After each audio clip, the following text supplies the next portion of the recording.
In the hushed sanctity of Sterling Mortuary, where silence often spoke louder than words, Eleanor Vance prepared for the private viewing of Arthur Sterling, a billionaire whose life had ended as abruptly as it had begun, as she meticulously arranged the final details. A chilling premonition whispered through the quiet halls.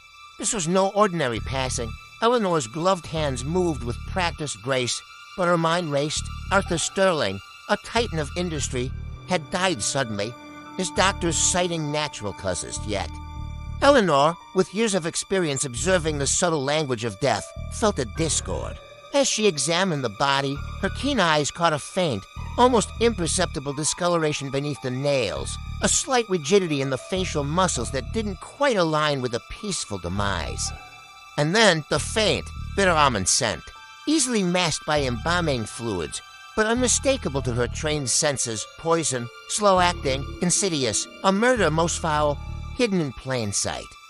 Her heart pounded a silent rhythm against the embalming table. This wasn't just a body.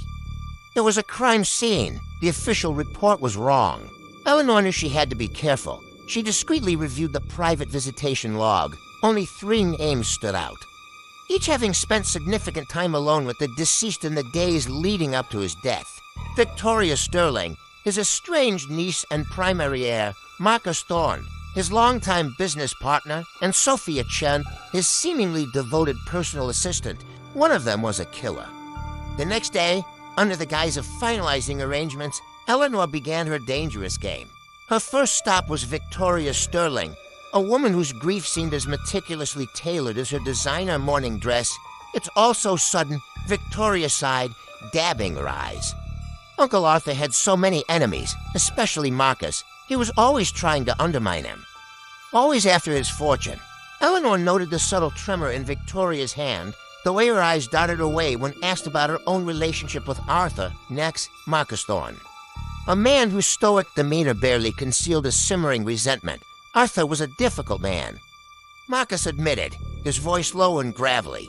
But I respected him, unlike some who only saw dollar signs. He paused, a knowing glint in his eyes. Victoria, for instance, she always felt entitled to everything. And Sophia, she knew all his secrets. A dangerous combination. Wouldn't you say? Eleanor observed the tightness around his jaw, the way he clenched his fists.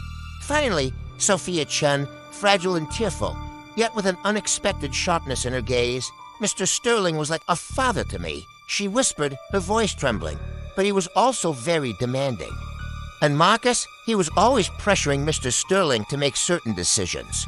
And Victoria, she was constantly fighting with him over the will. They both had so much to gain. Sophia's eyes, though red-rimmed, held a flicker of something. Eleanor couldn't quite place fear. Or perhaps cunning. Each suspect, a tangled web of grief and accusation, implicating the others. Their stories conflicting, their motives murky. Eleanor felt the net tightening, not around the killer, but around herself. She was getting too close. Later that night, alone in the silent mortuary, the air thick with the scent of lilies and formaldehyde, Eleanor reviewed her notes. The pieces were there, scattered and contradictory, but she knew the truth lay hidden within them. Suddenly, her phone buzzed, a text message from a blocked number. You're getting warm. The antidote is in the casket lining, but you're not alone down there. The mortuary lights flickered, plunging the room into momentary darkness. Eleanor's breath hitched. A cold dread seeped into her bones. She wasn't alone. Find out in the next episode of the story. Like, share, and subscribe!